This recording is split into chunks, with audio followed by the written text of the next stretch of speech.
Everyone, and welcome back to the channel. All right, today's video is a build-in price on a 2024 Ranger Raptor. So we're going to jump right into this. Go over to Ford.com. There's one thing you'll want to do, or a couple things.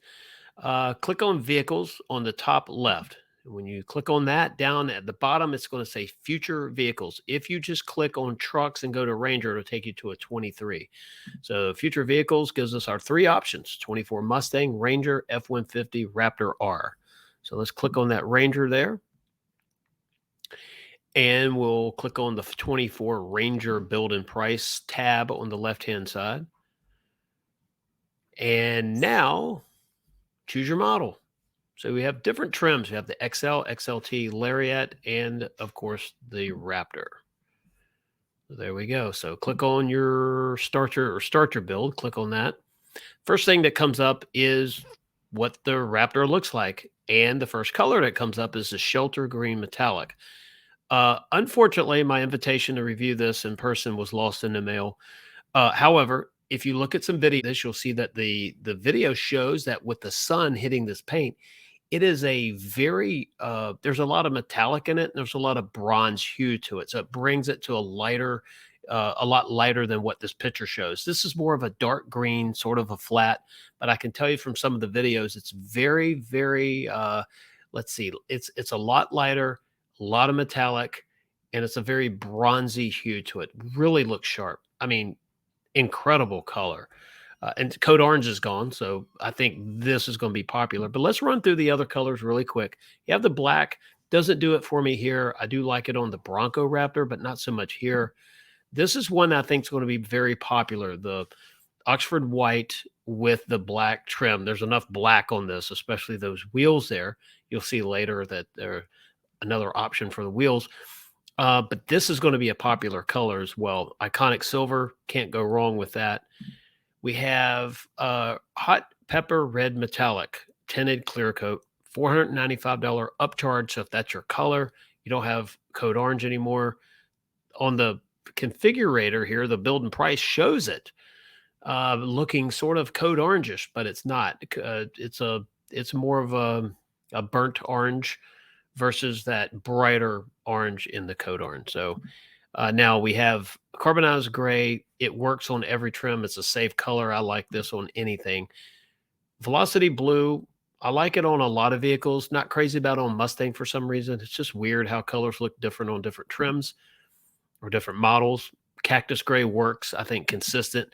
Here's another color that's not getting the love I think it deserves. Azure gray. It's a little bit darker than Area 51, and it's metallic. It's not overdone in the metallic department, but when the sun hits it, it really, there again, it's a darker color than Area 51, but it brightens it up because of that light metallic. And you get sort of this purplish look in there. It's pretty amazing. I mean, you think purple, that's not my color. Well, when you see it, it's actually pretty cool.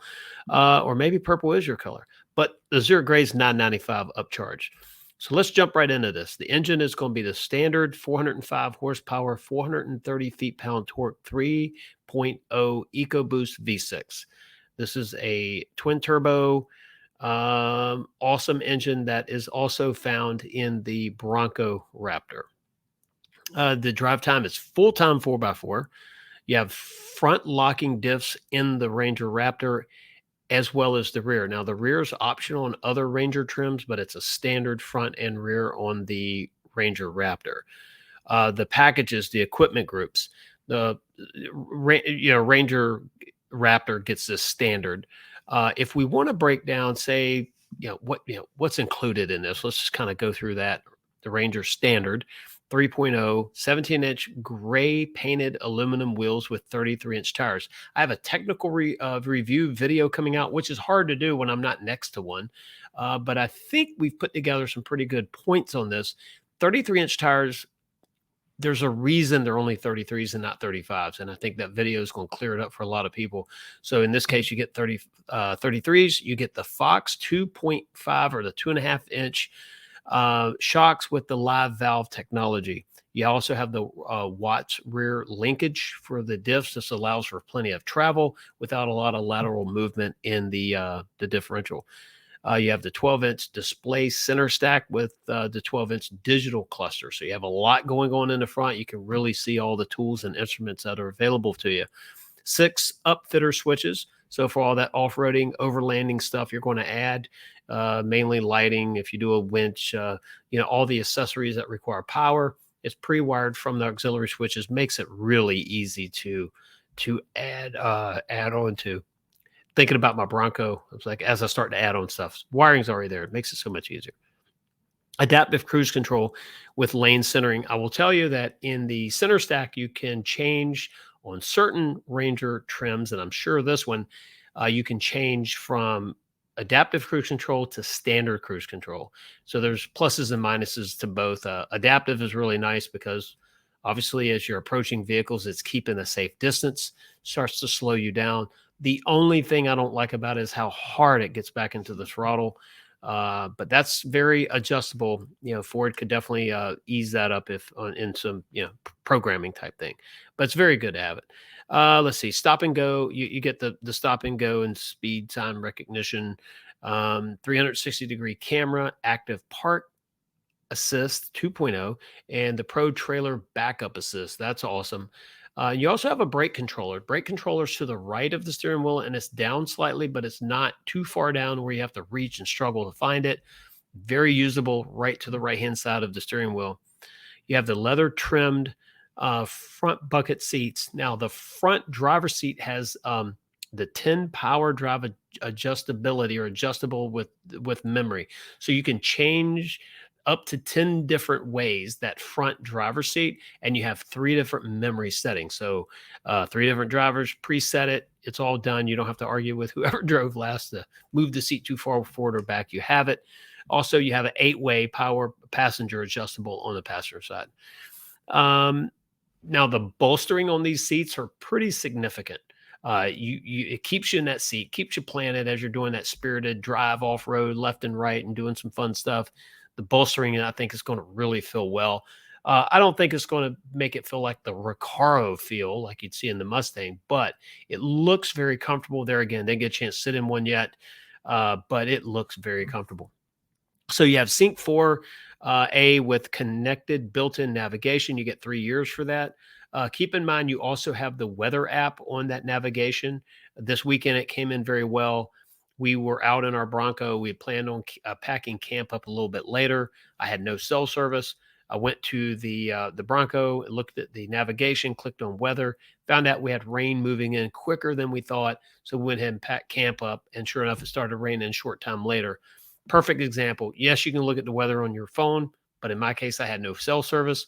So we went to that. We could check the weather. So it is truly a gadget, but it's a very usable gadget when you're off-road, off the beaten path, or have no cell service. Right. The B&O sound system. Some people complain about it in the Bronco, but I think here in the Ranger, smaller cockpit, not a removable top, I think it's really going to do well. It's 10 speakers, including the subwoofer. But I think it's really going to sound great in here. There again, one of these days we'll be able to see it. All right, let's get back to the build and price. Trailer tow packs included as well. And this Ranger does. Hope I don't say Bronco at any point. Don't catch it. This Ranger will pull up to 7,500 pounds. All right, now here we go.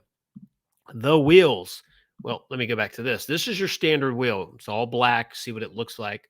That all black wheel and that white or that lighter, maybe cactus gray, really looks sharp. But guess what? A lot of videos you're going to see of this Ranger Raptor is going to show the beadlock capable wheel. Remember, these are 33s. So if we add that, which we'll go ahead and add it for that reason, it's going to put $1,495 additional to the MSRP for getting the beadlock capable.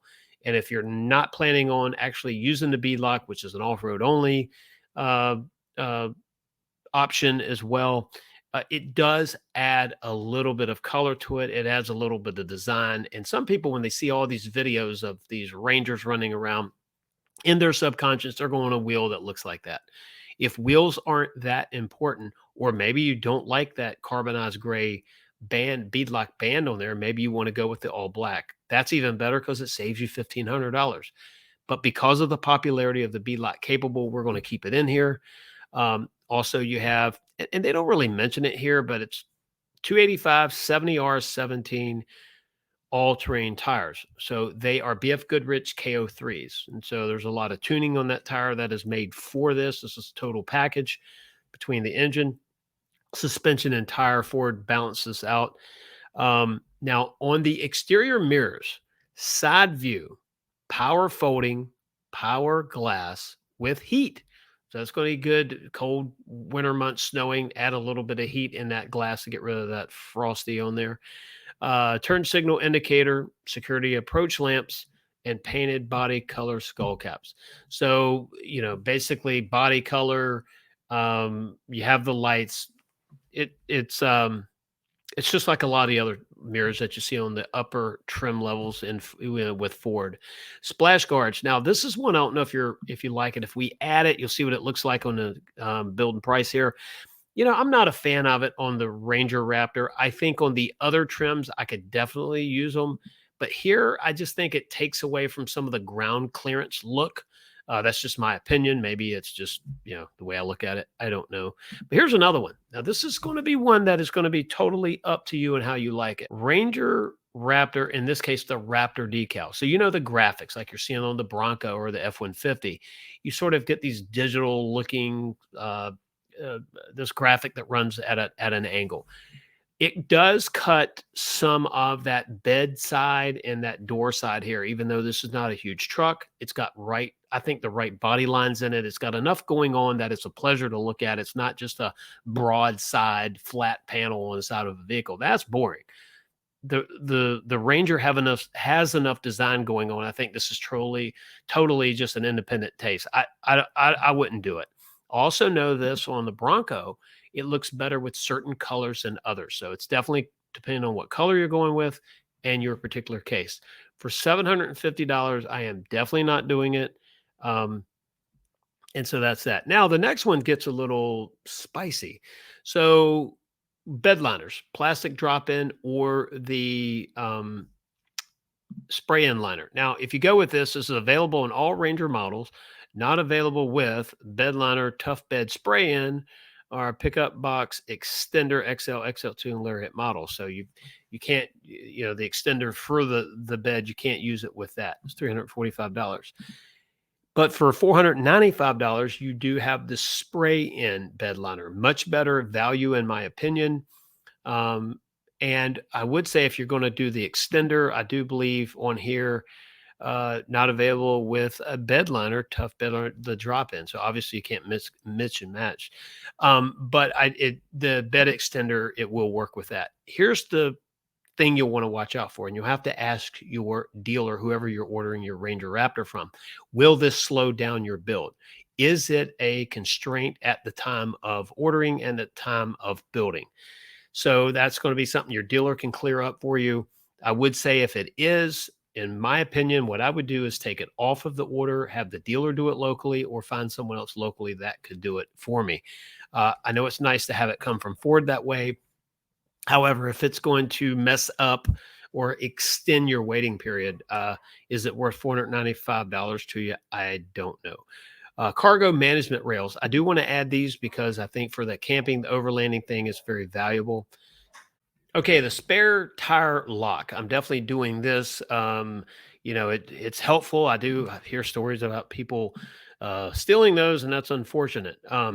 Engine block heater. I already checked that earlier, so I just unchecked it and checked it again. $90. Depends on where you live. Depends on where you're going to be traveling, what your habits. Where I live, I don't need it. However, if I travel out west, it's nice to have it. It's nice to have that option. And for $90, to me, it's a no-brainer. I'm going to definitely do it. Secure code, keyless entry. I'm not a fan of how it looks, even though some people like it and it's very usable to them. For me, I'm not going with it, so we're going to take that off. The wheel lock kit, I would say, is a must for me. Keeping the wheels on the vehicle at all times is really a good idea, right? But for $70, I'm going to do it. Yes, you can get these aftermarket, get them local at the auto parts store.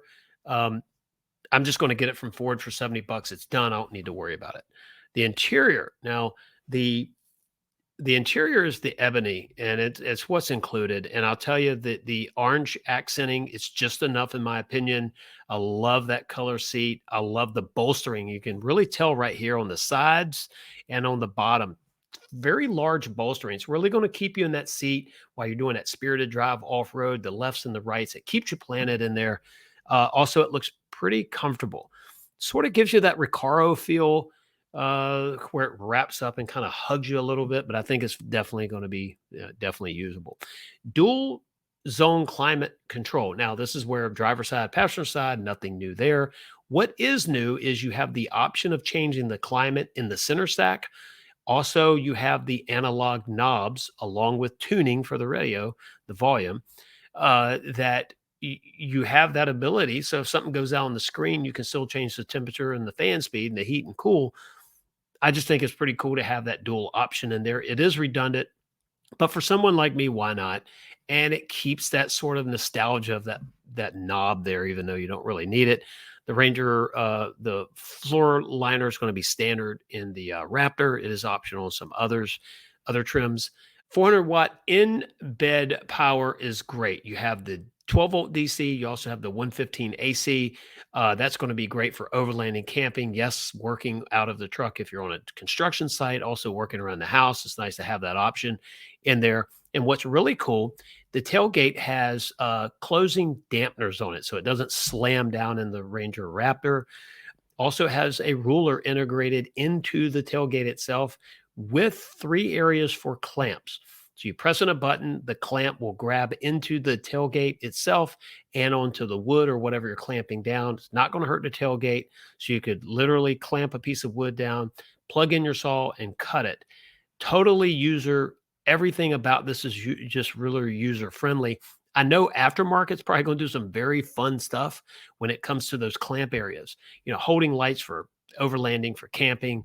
There's probably going to be some braces for tenting or something like that. It's really going to be fun to see what aftermarket does with that. So between the tailgate closing softly or lowering itself softly, the ruler on there, the way to measure anything, the clamping ability, and the bed in power, I think is awesome. 400 watts is pretty well. So the B&O, that comes in there. We talked about that. You will get the Sirius included for the 3 years, nav. It does have the Sync 4. And let's go through it. 2024 Ranger Raptor Super Crew. If we go through the price, go through all of the options that we added, let's see where we're at. Estimated net price is $59,275. So there you go. And with Ford's quick calculator, they're estimating $1,057 in payment. That is based on 60 months at 7% with about $6,000 down. Obviously, your financing is, go through Ford, go through someone local, credit union, whatever. Probably shop the rate and see where you're at. Rates do go up and down slightly, but I do know that 7% in a lot of cases right now is low.